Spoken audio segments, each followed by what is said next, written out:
Welcome to weekly podcast of the week, where your hosts, me, Pentuple, we've got Average Debate Enjoyer, and we've got Druid, and we are going to be bringing you 3 segments every week. If you want to keep up with the weekly happenings online, you're in the right place. Welcome to episode 1. This is Carla Aquatine Ungerforce, and this is my stone cold lock of the century or the week.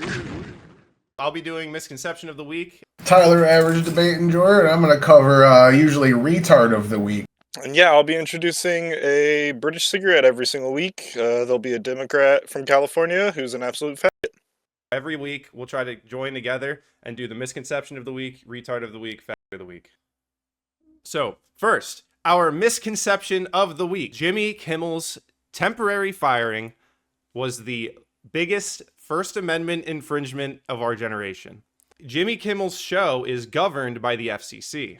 The reason this is a misconception is because the FCC governs its content differently than the First Amendment analysis that we're typically used to. And this is because of pervasive media broadcasting. So the analysis is different when that content can become uninvited into the home. You know, you can stumble on it browsing through channels. Children can easily access it. Unlike YouTube, where you have to kind of go to that platform to seek out that content, pervasive media broadcast being sent over the airwaves is governed differently by the FCC. And this case comes from a Supreme Court case called Pacifica. This is a misconception that is being spread online by retards and the mainstream media. And I think it's on its face ridiculous for most of us who remember how academic the left was during COVID, during the last election cycle, when they were very academic about, oh, it's a private platform, they don't have to govern. But not only that, even if the FCC had done any more than a 30-second clip on a podcast from Brendan Carr mentioning Jimmy Kimmel's pathetic comments, honestly, is how I'll put it. Frankly, I think that it's really sort of past time that a lot of these licensed broadcasters themselves push back on Comcast and Disney and say, listen, we are going to preempt, we are not going to run Kimmel anymore until you straighten this out, because we licensed broadcaster are running the possibility of fines or license revocations from the FCC if we continue to run content that ends up being a pattern of news distortion. There is no circumstance where this would have been any First Amendment infringement, and even further, certainly not the biggest First Amendment infringement. Yeah, you guys have any thoughts on that? I do, actually. I think that a lot of people frame this as a First Amendment issue because they don't understand that there's 5 clauses to the First Amendment, and one of them is freedom of association. And when your freedom of speech trumps freedom of association, then you've overreached on one particular clause of the First Amendment to exclude another. They are free to hire and fire whoever they want. They don't have to hand you a megaphone.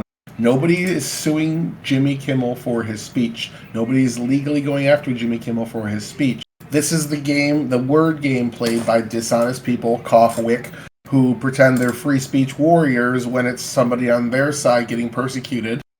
For justly, we remember Muhammad Khalil, not a free speech issue. You don't have the right to come here and become a citizen. It's a privilege we give you, and if you endorse terrorist groups, we take that privilege away from you because we don't want you as a citizen. It's not a First Amendment issue. Nobody's persecuting you for your speech. You lied on your form. It was fraud. That's why he's getting deported. I just kind of see this as the silly word game always played by these people who know better. We had this conversation when they were putting books with blowjobs in classrooms. No, it's not there because we think kids should see pornography. It's there to educate them, so it actually has a good purpose. They know that there's supposed to be this sanitized place where humble people can go, children can go to not see swear words, to not see violence, to not hear politically motivated hoaxes like the shooter was a Trump supporter. And we want that. We want to have these clubs where they're held to a higher standard so people can get introduced to these things that they're going to see as soon as they leave that club, as soon as they change the channel to channel 56 or to HBO, where it doesn't have almost any regulation. So there's outlets they could have go. Jimmy Kimmel can get a show on HBO like Bill Maher did when he made his stupid comments, but you don't have a right to be on that network. Sorry, get the fuck out of here. It's not a free speech issue. They don't even know the entire aspects of the issue, even when it's concluded, and they try and spin it in a way that's oh, I won, even though in reality people are still choosing, like you said, Ty, who to associate with, and that's their right. Yeah, it's also it's obtuse coming from the side that thinks you should be fired for using the N-word. I mean, and we can break this out from Jimmy Kimmel down to the people that are getting fired for, you know, pretty heinous commentary online. These people would not scoff at a white person being fired for using the N-word, or for saying something that they consider racist. So it's a principle that they're beating us with that they don't honor themselves. And I think it's easy to throw that back at them and say, well, do you think a white person should be fired for using the N-word while you're so adamantly defending people who are mocking the death of an innocent American? It's disgusting and dishonest and unprincipled. And if they're actually talented, they can get on independent media and see if they're actually able to do what they do on traditional media, because if they're actually good, they would be able to do that transition. Yeah. Do you remember why people said Elon Musk buying Twitter made Twitter suck and Blue Sky rose up for a bit? It's because they brought back all the Nazis and they had to hear positions they didn't agree with again. All those people were getting banned and they were getting cheered on. Ban that motherfucker. Trump got banned? Hell yeah! And then as soon as it turns around and goes on them, it's cry bully mentality. It's punish my enemies to the harshest extent and don't do anything to me, and if you do, you're bullying our side. It's always from a place of oppression. We're the most oppressed. Us poor upper middle class people that live in our rich parents' house still, we're always the most oppressed. And then as soon as you bring up, like the same week this was happening, we got a report from the Supreme Court, was it? YouTube was being forced to censor people by the government. The parent company of YouTube, Alphabet, said they felt like they were being forced to do it by what the government officials were saying. And that came out the same week, and nobody gave a shit. In fact, we saw people hand wave it off and say, well, you know, they didn't do anything to them, so even though this was proven in court, not that big of a deal because it wasn't illegal. That's a good wrap on the misconception of the week. And now we'll turn to Tyler, average debate enjoyer, for our retard of the century of the week. So this retard of the century of the week, I had a lot of choices. I was scrolling through Twitter, talking to communists, which are always pretty retarded. I was looking, man, but there's like, out of all the retards, I want to go to my favorite retard. My retard of the century of the week is Kilmar Obrego Garcia. That retard getting deported because that retard was a criminal, and that retard does not belong in the United States. Now this retard beat his wife, was trafficking human beings through the country, got pulled over while doing it at one point. This retard was here illegally, had a deportation order against him, and the Biden administration just decided not to do it. They ignored immigration judges' orders to deport the man and left him in the country. The Trump administration's been going through a bunch of fights with him, and I'm just going to name off some of them. Motion of clarification and enforcement of SCOTUS order, petition of writ of habeas corpus to compel return, emergency motion for expedited release and due process hearing, motion to quash criminal indictment on arrival, over and over and over. And it goes down, the list is about 15 things long. They just filed motion after motion, delayed this as much as they could. And yesterday we finally got the ruling. That motherfucker going to Uganda. So they gave him some different offers. They said you can go to Costa Rica if you cooperate with our administration. He refused to cooperate. He fought it out through everything he could at the courts. He just got denied over again. They said, if you don't cooperate with us, we're going to send you to Uganda. Well, you going to like it there because you about to go now. And he, I think, is pretty much at the end of his appeal chain. He's just lost over and over and over and over again. Told he had to be deported because he was here illegally. He filed for asylum. He got denied that because he couldn't prove any credible fear. He's also denied 37 nations. I can't be deported there because there's credible fear. Most of these he provided zero proof as to why he had credible fear. They wrote him a letter back. They said, look, you said every single nation that we tried to send you to, you have a credible fear and can't be deported there. Well, there's no proof of that, and we're sending you to Uganda. And there's pretty much nothing you can do. We've given you as much good faith as this court is willing to offer. Bye-bye. It was interesting. I remember with all that happening and all the due process arguments that I know you and I were hearing, that all three of us were probably hearing at the time, and the hyperbole behind them, too. Oh, they're going to just deport Americans on accident.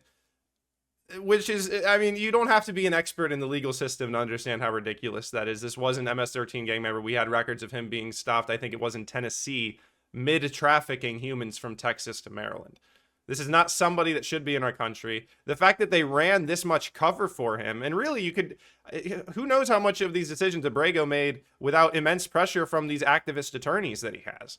I wouldn't have any doubt that he was, had people in his ears telling him, "Oh, we're gonna make a example of you to try to keep people here illegally." And look where it got them. It got them from, instead of being deported to his home country, he's going to Uganda. Congratulations, due process fighters. You've completely ruined this man's life. You're sending him to Uganda. It's certainly not in the top 20 countries I would have wanted to be deported to if it was an Would you classify it as a shithole? Yeah. Well, it's funny because a little bit of a tangent, but I remember when they took issue with Trump allegedly calling other countries shitholes. And then as soon as we try to deport anyone back to those countries, you can't deport them there. Why? Is it a fucking shithole? It's funny to see this resolution because it really just backfires. Of course, we're not going to hear any of these creators that were so passionate about due process talking about it anymore. Because guess where its due process got him? Deported anyway. Hey, 41% poverty in Uganda, but they did just pass a based law that you guys will like. Being gay is illegal. I can't go to Uganda anymore? No, sorry. So I just wanted to point out that the same exact people that were arguing for that due process that you brought up a second ago were the same people that were endorsing 8 states trying to remove Trump from the ballot by decreeing him a criminal with no criminal trial for the federal charge of insurrection or incitement of violence. 0 charges, 0 arrests. But they wanted to decree him that just by court order and then remove him from the ballot in 8 states with no due process at all. And then they turn around and say this guy that beats his wife and traffics people through the country deserves all the due process. Again, this list it's massive how many motions and things they filed to challenge this, and then appeals they get an appeals process for every step, and then if that appeal gets denied, you can bump it up to a fucking circuit court after that. So much was thrown into this, keeping this awful human being in the United States. I don't understand it. It just blows my mind, and you can see why in the last 4 years there's been a 4.5 million voter swing from Democrat to Republican.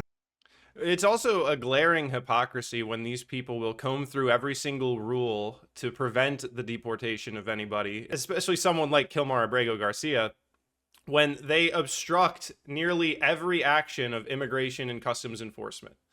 These people are a stickler for the rules when we're deporting people, but don't even think that we should allow anything on the way in. They're the ones who abandon the rules. They're the ones who have let in all of these illegals. And I'm not saying we should just blindly be deporting people. I don't think we are. I don't think we will. And it's hyperbolic, but it's such a glaring hypocrisy when these people are such sticklers for the rules for us, and then they just blatantly break the rules. They blatantly avoid and ignore all of the rules that are designed to prevent us from having this issue in the first place. The fact that we have 40 million illegals here. I know that the official number is 11. It's been 11 for 20 years. I don't think anybody with a brain believes it's still 11 million people. But it's a glaring hypocrisy coming from the people who actively obstruct ICE to go comb through the rules and demand this level of due process before we can deport anyone. If we can't deport Kilmar Abrego Garcia, they don't want us to deport anyone. And that's where I think the glaring hypocrisy lays. All right. Yeah. So we got the biggest faggot of the week. And he's honestly probably just the biggest faggot in the universe at this point. Senator from California, Scott Wiener. We could go over his rap sheet of just how long and how terrible his bills have been. But I hope Sadie can bring up some pictures and just scroll, because Google is just so peak for how gay he has been. Him being in politics since before in the early 90s or in the late 90s has led to the gay flag being on par with the American flag during the Biden presidency and gay pride party that they had at the White House. He went from the goddamn deputy attorney for the city of San Francisco directly into the Board of Supervisors, and then streamlined from there into the senator position from San Francisco.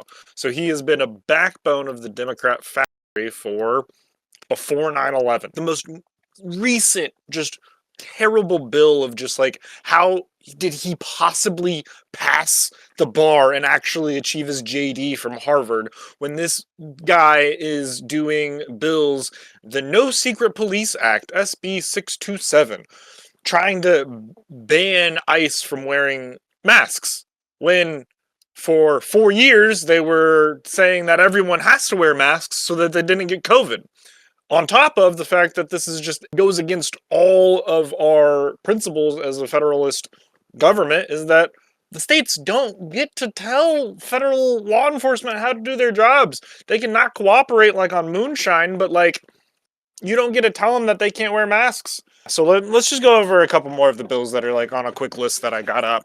Senate Bill 145, 2020, decriminalizing of pedophilia, enacted, permits pedophiles to avoid the sex registry so long as the age difference between themselves and the lover / victim is 10 years or less.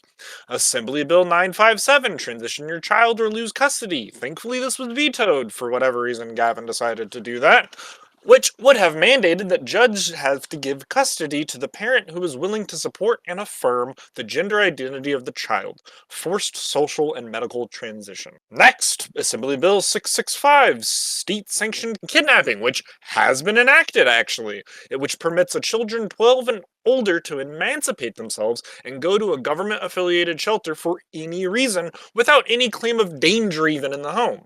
Senate Bill 107 from 2022, which was enacted. California is a transgender sanctuary state, which means that minors can run away from their parents into California and claim that they have been discriminated against in other states for their transgender status because their parents don't consent. And law enforcement will not help to find the child if there have been sex change procedures. And if they're here for sex change procedures. I can go on and on about what he was been able to get enacted, but I mean, the last one that's just terrible is the Senate Bill 132, enacted 2020, places violent men in women's prisons, allows transgender men who are transitioning to women to be admitted to women prisons. Just absolutely horrendous stuff. I've seen even the things that I would maybe agree with in a vacuum just become tainted by this motherfucker. Just absolutely disgusting worm of a human being. Hopefully he can get out of office soon, or it would be great, ideally, if he resigned in disgrace. But that's not happening because he makes a lot of money for them and being just an absolute faggot for the Democrats. Well, you can't imagine being a parent in a state that allows your 12-year-old to run away for any reason. How are you supposed to be an authority figure over your child when they have this out handed to them by the state? And as far as the masks on ICE thing, I'm sure in this cigarette of the week would scoff at the idea of asking a protester to demask. And they're wearing masks for the same reason that ICE is often wearing masks, which is to hide their identity. So you're looking at people who are agitating in the street, covering up their identity because they know that they're committing crimes, and you're looking at the law enforcement that's trying to prevent people from committing crimes, and you're asking them to demask. You're asking them to expose their personal identities while you're allowing these agitators to get away without any sort of consequence for the crimes that they're committing. California is lost. That state is full of British cigs. Welcome to California. I live in an unconstitutional state. The first couple of things you read off there, like, I never really thought of the full implications of what a transgender sanctuary state or city is. Wow. The whole part about police, if you run away from your parents at 14 and have sex with a 24-year-old, nobody gets in trouble. And then you can get a transgender surgery and the police won't help your parents locate you.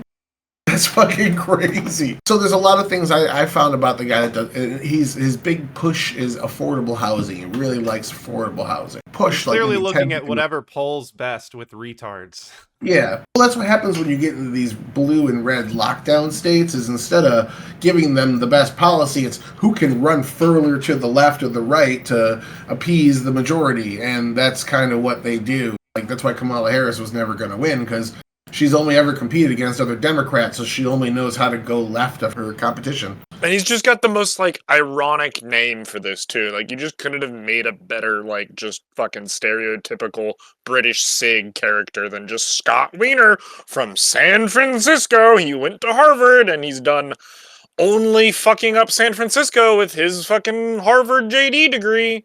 San Francisco is getting fucked by a wiener, and now California is getting fucked by a wiener. You know, when you said senator, that's a real British cigarette. I really thought you were going Adam Schiff because he just makes the news. He's gonna be on. He's on the list. Don't worry.